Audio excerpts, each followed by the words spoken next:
नमस्कार, मेघाज रेसिपी मराठीमध्ये तुमचे स्वागत आहे। आज मी मस्त कुरकुरीत अशी उडीद डाळीची भजी बनवणार आहे। कमीत कमी साहित्यात खमंग आणि झटपट अशी ही उडीद डाळीची भजी तयार होतात। तर आवडली तर या पद्धतीने एकदा करून बघा। तर उडीद डाळीची भजी बनवण्यासाठी इथं मी 1 वाटी उडीद डाळ पाण्याने स्वच्छ धुवून 4 तास भिजत घातलेली। तुम्हाला जर सकाळी नाश्त्यासाठी भजी बनवायची असेल तर रात्रीच भिजत घाला। डाळीमधलं पूर्ण पाणी मी निथळून काढून टाकलेलं आहे आणि मिक्सरच्या भांड्यामध्ये डाळ काढून घेऊन चांगलं बारीक या पद्धतीने बघू शकताय पाणी न घालता डाळ वाटून घेतलेले आहे। लागलं तर थोडंसं अगदी 1-2-3 चमचे पाणी तुम्ही घालू शकता। आता वाटलेली डाळ मी एका भांड्यामध्ये काढून चांगलं 4 ते 5 मिनिटं हे पीठ हाताने फेटून घेतलेलं आहे। म्हणजे पीठ चांगलं फुलतं आणि भजी मस्त कुरकुरीत अशी तयार होतात आणि आतून एकदम मऊ लुसलुशीत होतात। आता यामध्ये बारीक चिरलेली कोथिंबीर, 1 चमचा जिरं, बारीक चिरलेली कढीपत्त्याची पानं, बारीक चिरलेली मिरची आणि बारीक चिरलेला कांदा घालू। त्याचबरोबर चवीनुसार मीठ घालू आणि चिमूटभर खाण्याचा सोडा घालू।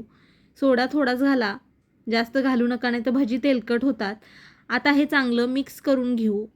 पीठ चांगलं मिक्स करून घेतलेलं आहे। भजी तळण्यासाठी कढईमध्ये तेल गरम केलेलं आहे। तेल जास्त कडकडीत असं तापवू नका, नाही तर भजी पटकन करपतात।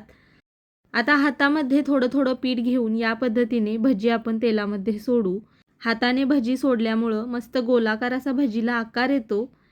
तर छोटी छोटीच भजी मी तळून घेतलेल्या आहेत, म्हणजे त्या जास्त मोठ्या अशा फुलत नाहीत। अगदी मस्त कुरकुरीत तळली जाते पटकन। भजी तेलात सोडल्यानंतर लगेच झाऱ्याने हलवू नका, नाहीतर पीठ झाऱ्याला चिकटतं। थोड्या वेळानंतर एक साईडनं कुरकुरीत झाल्यानंतरच भजी पलटायची।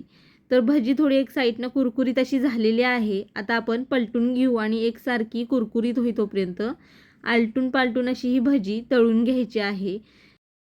तर मीडियम गॅसवरती मस्त कुरकुरीत होईतोपर्यंत भजी मी तळून घेतलेले आहे। झाऱ्याने आता पूर्ण तेल निथळून काढून टाकू आणि चाळणीमध्ये उडीद डाळीची ही भजी काढून घेऊ। याच पद्धतीने उरलेल्या पिठाची आपण भजी तळून घेऊ। तर ही उडीद डाळीची भजी तुम्ही ओल्या नारळाच्या चटणीसोबत खाऊ शकता। एक नंबर अशी लागते, किंवा गरम गरम अशी सुद्धा खायला मस्त लागते। सकाळच्या नाश्त्यासाठी सुद्धा तुम्ही ही उडीद डाळीची भजी झटपट अशी बनवू शकता। तर वरून कुरकुरीत आणि आतून मऊ लुसलुशीत अशी ही उडीद डाळीची भजी तयार झालेली आहे। तुम्हाला जर ही रेसिपी आवडली असेल तर नक्की एकदा करून बघा। व्हिडिओ आवडला असेल तर लाईक करा, शेअर करा। चॅनलला सबस्क्राईब केलं नसेल तर सबस्क्राईब नक्की करा। पुन्हा भेटू अशाच एका मस्त आणि झटपट रेसिपीसोबत। व्हिडिओ बघितल्याबद्दल धन्यवाद।